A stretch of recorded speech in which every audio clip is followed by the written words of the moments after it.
नमस्कार दोस्तों, आप पढ़ रहे हैं कक्षा 12वीं एनसीईआरटी गणित, जिसमें आप प्रश्नावली 3.3 पढ़ रहे थे। तो इसके 5 क्वेश्चन तक हमने कंप्लीट कर लिए थे। आगे हम पढ़ेंगे छठवां क्वेश्चन। तो देखिए, छठवें क्वेश्चन के 2 सवाल हैं, जिनमें से पहले सवाल की बात करें यदि, तो एक आव्यूह हमें ए दिया गया है और सत्यापित करना है कि ए डैश इंटू ए का मान आई के बराबर होता है। आई क्या होता है? तत्समक आव्यूह होता है। तो देखिए, यहाँ पे पहले हमने लिखा दिया गया है, एक आव्यूह ए का मान दिया गया है। देखिए, ए आव्यूह की सहायता से हम ए डैश तो निकाल सकते हैं। तो देखिए, ए आव्यूह जो था उसकी हेल्प से यदि हम ए डैश निकालेंगे, ए डैश क्या होता है हम आपको सवालों में बता चुके हैं। पंक्तियों को स्तंभों में बदलने से जो आव्यूह आता है वो ए डैश मतलब परिवर्त आव्यूह कहलाता है। तो देखिए, यहाँ पे जो पंक्ति में लिखा है कॉस अल्फा साइन अल्फा, इसे हम स्तंभ में लिखेंगे। तो देखिए, यहाँ पे कॉस अल्फा और साइन अल्फा हमने लिखा स्तंभ में, और यहाँ पे minus sine alpha cos alpha जो पंक्ति में लिखा है इसे भी हमने स्तंभ में लिखा। तो minus sine alpha cos alpha इसे भी स्तंभ में लिखा, तो हमें ए डैश का मान प्राप्त हो गया है। अब देखिए, ए का मान आ चुका है, ए डैश का मान आ चुका है। तो अब आप जो है सत्यापित करेंगे। जो क्या सत्यापित करना है? ए डैश और ए का जो गुणनफल होगा वो तत्समक आव्यूह आई के बराबर होगा। तो इसीलिए अब हम क्या कर सकते हैं? ए डैश का गुणा ए आव्यूह के साथ करेंगे। तो देखिए, ए डैश क्या है? जे रहा आपका ए डैश कॉस अल्फा और यहाँ पे साइन अल्फा और यहाँ पे माइनस साइन अल्फा और कॉस अल्फा, जे था आपका ए डैश वाला आव्यूह। इसका आपको गुणा करना है किस आव्यूह के साथ? ए आव्यूह के साथ। तो यहाँ पे देखिए, cos alpha minus sine alpha है यहाँ पे, और यहाँ पे है फिर साइन अल्फा और यहाँ पे है कॉस अल्फा। अब देखिए, दोनों का गुणा कैसे आप करते हैं? तो देखिए, गुणा यदि हम देखें तो हमें पता है पंक्ति का गुणा स्तंभ के साथ होता है। तो पहली पंक्ति का गुणा हम पहले स्तंभ के साथ करेंगे तो आएगा ए 11 आएगा, फिर पहली पंक्ति का दूसरे स्तंभ के साथ ए 12 आएगा, फिर दूसरी पंक्ति का पहले स्तंभ के साथ ए 21 आएगा, फिर दूसरी पंक्ति का दूसरे स्तंभ के साथ ए 22 आएगा। मतलब केवल 4 अवयव आपको प्राप्त होने हैं। तो देखिए, कौन कौन से अवयव आपके पास आएंगे, ध्यान से अच्छे से गुणा करना। देखिए, यदि हम इसका गुणा इससे करते हैं तो संगत अवयवों का गुणा होता है। कॉस अल्फा का कॉस अल्फा से, माइनस साइन अल्फा का माइनस साइन अल्फा से करेंगे। तो देखिए, यदि आप यहाँ पे गुणा करेंगे तो कॉस अल्फा का गुणा कॉस अल्फा से होगा, मतलब यहाँ कॉस वर्ग अल्फा बन जाएगा। माइनस साइन अल्फा का माइनस साइन अल्फा से जोड़ के लिखना है, तो प्लस का साइन अल्फा और साइन अल्फा का हो रहा तो साइन वर्ग अल्फा हो जाएगा। अब देखिए, पहली पंक्ति का पहले स्तंभ से किया तो ए 11 आया, पूरा ए 11 हमने लिखा। अब इसका गुणा हम दूसरे स्तंभ के साथ करते हैं यदि, तो यहाँ पे कॉस का गुणा साइन से होगा, साइन का गुणा कॉस से होगा। तो देखिए, यहाँ पे क्या प्राप्त होगा आपको? कॉस अल्फा का साइन अल्फा से होगा। तो यहाँ पे हम कह सकते हैं cos alpha into sine alpha आ जाएगा, फिर माइनस चिन्ह आएगा, तो माइनस चिन्ह लिखेंगे क्योंकि इन दोनों का गुणा कर रहे हैं। फिर साइन का कॉस से करेंगे तो यहाँ पे साइन अल्फा कॉस अल्फा फिर आ जाएगा। अब देखिए, यहाँ पहली पंक्ति का तो हमने गुणा कर दिया, अब हम दूसरी पंक्ति का गुणा अब हम करेंगे पहले स्तंभ से फिर दूसरे स्तंभ से। तो ए 21 आएगा, ए 22 आएगा।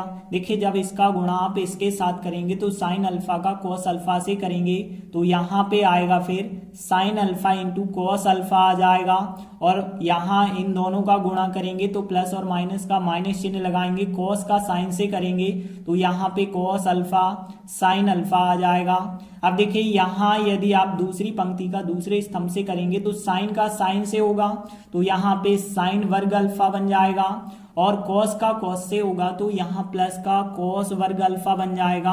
तो इस प्रकार से आपसे गुणा बन जाना चाहिए। अब देखा जाए यदि यहाँ पे, तो देखिए क्या प्राप्त हुआ है यहाँ पे कॉस वर्ग अल्फा प्लस साइन वर्ग अल्फा। देखिए सर्व समीकरण आपको पता है कि साइन वर्ग थीटा प्लस कॉस वर्ग थीटा 1 होता है, तो 1 हमने लिखा। देखिए यहाँ संख्या धन की और ऋण की कट जाएगी तो यहाँ 0 आ जाएगा, यहाँ धन की ऋण की संख्या कट जाएगी, यहाँ 0, यहाँ साइन वर्ग प्लस कॉस वर्ग यहाँ भी 1 हो जाएगा। तो आप कारण यहाँ पे लिख देना कि चूंकि आपको पता था कि साइन वर्ग थीटा प्लस कॉस वर्ग थीटा का मान 1 होता है, तो इस वजह से हमने साइन वर्ग अल्फा प्लस कॉस वर्ग अल्फा का मान 1 रखा है। और देखिए 1 0 0 1 यही तो तत्समक अवयव आई कहलाता है। तो देखिए यहाँ पे a डैश इंटू ए का मान क्या आ चुका है, आई आ चुका है। यही हमें सत्यापित करना था, तो आप लिख सकते हैं यही हमें सत्यापित करना था जो कि सत्य है। तो इस प्रकार से छठवें का पहला सवाल हमारा कंप्लीट हुआ। देखिए इसी का आप दूसरा सवाल देखें, बिल्कुल सेम इसी प्रकार का है। इसमें भी आपको एक अवयव ए दिया गया है और सत्यापित करना है a डैश इंटू ए का मान आई होगा। तो जैसा हमने ऊपर का सवाल किया वैसा ही हम यही सवाल करें। तो देखिए यहाँ पे क्या दिया गया है, एक अवयव ए दिया गया है, इसकी हेल्प से आप ए डैश ज्ञात कर सकते हैं। तो ए डैश क्या हो जाएगा, देखिए पंक्तियों को स्तंभों में बदलना है, तो साइन अल्फा कॉस अल्फा जो पंक्ति है इसे आप स्तंभ में बना दीजिए। तो यहाँ साइन अल्फा कॉस अल्फा बन गया स्तंभ। और देखिए minus cos alpha sine alpha फिर दूसरी पंक्ति है, इसे भी बना दीजिए स्तंभ, minus cos alpha sine alpha इसे भी हमने एक स्तंभ का रूप दे दिया। तो ए डैश का मान ज्ञात हो गया। अब देखिए हम क्या ज्ञात करेंगे, यहाँ ए डैश इंटू ए का गुणनफल ज्ञात करेंगे और चेक करेंगे आई के बराबर आता है या नहीं आता है। तो यहाँ पे हम ए डैश इंटू ए का मान ज्ञात करेंगे। तो देखिए हमने ए डैश वाले अवयव का मान रखा और ए अवयव का मान रखा। अब देखिए इनका गुणा हम कैसे करते हैं, गुणा को ध्यान से आप समझना, जैसा हमने ऊपर किया था वैसा ही करना है। आपको एक पंक्ति सेलेक्ट करनी है, इसका गुणा आप स्तंभ के साथ करिए। तो देखिए यहाँ पे क्या आएगा, पहली पंक्ति का जब पहले स्तंभ से करेंगे ये 11 आएगा, दूसरे स्तंभ से करेंगे पहली पंक्ति का तो ये 12 आएगा। फिर आप दूसरी पंक्ति का पहले स्तंभ से दूसरे स्तंभ से करेंगे तो ये 21 आएगा, ये 22, मतलब 4 अवयवों में आंसर आना है जैसा कि पिछले सवाल का आया था। तो देखिए यहाँ पे क्या आएगा, इसका गुणा यदि आप इससे करेंगे तो साइन का साइन से होगा, तो यहाँ पे हो जाएगा साइन वर्ग अल्फा। और यदि आप माइनस कॉस अल्फा का माइनस कॉस अल्फा से करेंगे तो प्लस का कॉस वर्ग अल्फा हो जाएगा यहाँ पे। और फिर देखिए यदि आप पहली पंक्ति का दूसरे स्तंभ से करेंगे तो साइन अल्फा का कॉस अल्फा से आप करेंगे तो यहाँ पे हो जाएगा फिर साइन अल्फा कॉस अल्फा हो जाएगा। और फिर माइनस कॉस अल्फा का साइन अल्फा से करेंगे तो minus cos alpha sine alpha हो जाएगा। तो गुणा तो आप लोगों से बन जाएगा। अब हम दूसरी पंक्ति का गुणा पहले स्तंभ और दूसरे स्तंभ से करेंगे। तो देखिए दूसरी पंक्ति का कॉस साइन का गुणा साइन कॉस से करना है, तो कॉस का गुणा साइन से हो जाएगा। तो यहाँ पे कॉस अल्फा साइन अल्फा आ जाएगा।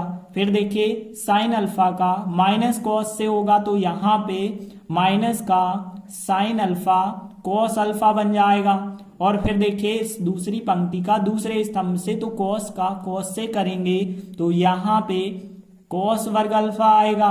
और यहाँ पे साइन और साइन का करेंगे तो प्लस साइन वर्ग अल्फा आ जाएगा। इस प्रकार से इनका गुणा हो जाएगा। अब देखिए आपको यहाँ पे सर्व समीकरण वही फिर लगानी है कि साइन वर्ग थीटा प्लस कॉस वर्ग थीटा 1 होगा। और यहाँ पे धन की ऋण की संख्या कट जाएगी 0 होगा, यहाँ भी धन की ऋण की संख्या कट जाएगी 0 होगा। यहाँ कॉस वर्ग थीटा प्लस साइन वर्ग थीटा यहाँ भी 1 हो जाएगा। चाहे तो आप बगल में लिख भी सकते हैं कि चूंकि साइन वर्ग थीटा प्लस कॉस वर्ग थीटा का मान 1 होता है तो इस वजह से साइन वर्ग अल्फा प्लस कॉस वर्ग अल्फा का मान 1 रखते गए हैं। अब देखिए यही जो है 1 0 0 1 आई तत्समक अवयव कहलाता है। तो इस प्रकार से हमारा सत्यापित हो जाता है कि ए डैश इंटू ए का जो गुणनफल होता है वो आई के बराबर होता है।